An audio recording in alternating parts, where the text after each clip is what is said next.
Hello, আসসালামু আলাইকুম। কেমন আছেন সবাই? আশা করি ভালো আছেন, সুস্থ আছেন, সুন্দর আছেন। এই ওয়েদারে সবাই মানে একটা অস্থির হয়ে আছেন। মানে কোনো খাবার-দাবারের রুচি হচ্ছে না, ভালো লাগছে না বা সবাই একটু প্লেন খাবার খুঁজছেন। আর আসলে এখন প্লেন খাবারগুলোই স্বাস্থ্যসম্মত বা প্রয়োজন ওয়েদারের অনুযায়ী। আর তাছাড়া দেখা যায় যে পানি জাতীয় খাবারগুলো যেমন লাউ, তারপরে শসা এবং লিকুইড সবজি জাতীয় যে খাবারগুলো আছে এইগুলো কিন্তু এখন আমাদের বেশি বেশি খাওয়া প্রয়োজন, যাতে শরীরটা ডিহাইড্রেট না হয়ে যায়, পানির ঘাটতিটা না থাকে।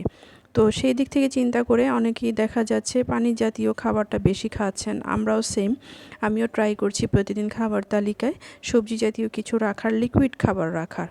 তো প্রায়ই তো ডাল রান্না হয়, ডালটা একঘেয়েমি চলে আসছে। মাঝে মাঝে যখন ডালটা খেতে খেতে একঘেয়েমি লাগে, তখন আমি একটু চেঞ্জ করে এভাবে আলুটাকে দিয়ে এই যে আজকে আলুর ডাল রান্না করব। অনেকেই ভাবছেন যে আলুর ডাল না, এটা আলুর ঘাঁটি। হ্যাঁ, উত্তরবঙ্গে এটাকে আলুর ঘাঁটি বলে। তো আমি এটাকে আলুর ডাল বলি। বাচ্চাদেরকে বলেছিলাম যে এটা আলুর ডাল, ওরাও খুব প্রেফার করেছিল, পছন্দ করেছিল এবং ওদের কাছে ভীষণ ভালো লেগেছিল। তো এই মাঝে মাঝে আমি করি এভাবে। তো যেহেতু আজকে ডাল করছি না, সবজির সঙ্গে বা অন্যান্য খাবারের সঙ্গে একটা লিকুইড খাবার বা একটু পাতলা খাবার দরকার হয়। অনেক সময় বাচ্চারা খেতে পারে না শুকনা খাবার, ভাজি ভুনা থাকলে।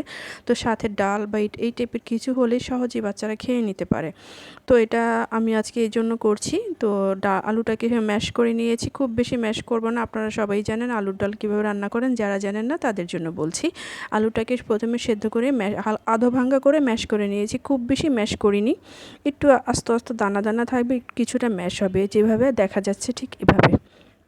তো এখন আমি পেঁয়াজ, কাঁচামরিচ, নর্মালি যেসব মশলাগুলি দিয়ে রান্না করি সেটাই আমি তেলে দিয়ে একটু কষিয়ে নিয়েছি। ভালো করে একটু মশলাটাকে কষিয়ে নেবেন, তাহলে দেখা যাবে মশলাটা কষে গেলে মশলাটা যে একটা কাঁচা কাঁচা ফ্লেভার থাকে সেটা আর আসবে না।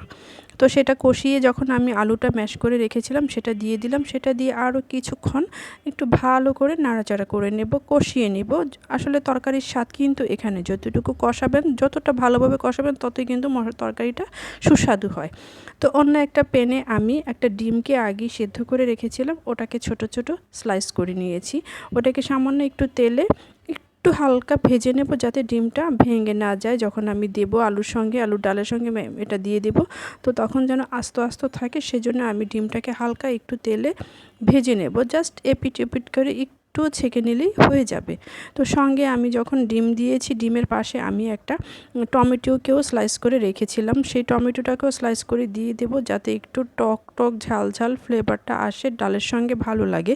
তো আমি টমেটোটাকেও আগেই স্লাইস করে রেখেছিলাম, সেটাকেও আমি একটু তেলে টেলে নিলাম। যেহেতু আমি এটা ডালের লাস্টের দিকে ব্যবহার করব, তাই একটু টেলে নিচ্ছি, যাতে একটু নরম হয়ে যায়, ভাজা ভাজা হয়ে যায়।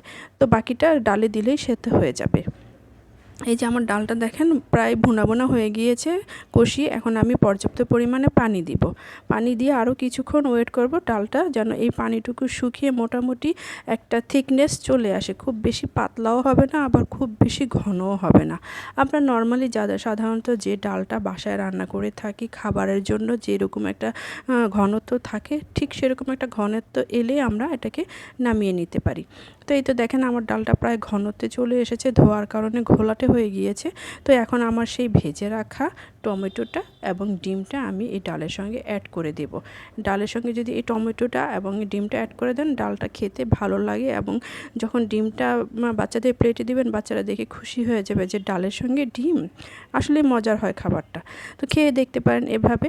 আমার রান্নাটা প্রায় শেষের দিকে হয়ে গিয়েছে। আমি আরও কিছুক্ষণ এভাবে চুলায় আঁচে রেখে দেবো, অল্প আঁচে রেখে দেবো, যাতে একটু আরেকটু থিকনেস আসে এবং একটু ঘনত্বটা বাড়ে, এবং যে টমেটোটা দিয়েছি সেটা যেন আরেকটু বয়েলড হয়ে যায়। সেই পর্যন্ত অপেক্ষা করে দেন আমি নামানোর কিছুক্ষণ আগে দিয়ে দেবো আরও 1 চামচ ভেজে রাখা ধনিয়া গুঁড়া এবং জিরা গুঁড়া ছিল, সেটা একসাথেই রেখেছিলাম আমি, সেটা আমি আরেকটু ছিটিয়ে দিব ফ্লেভারের জন্য। তো প্রায় শেষের দিকে যে দেখতে পাচ্ছেন ঘনত্বটা কীরকম হয়েছে। আপনারা চাইলে আরেকটু ঘনত্ব করতে পারেন বা আরেকটু পাতলা রাখতে পারেন, এটা আপনাদের ইচ্ছের উপর। তো আজকে এই পর্যন্তই। ধন্যবাদ সবাইকে। কেমন লাগলো জানাবেন। 2 একটা কাঁচামরিচ ছিটিয়ে দিয়ে নামিয়ে নিলাম। বাই।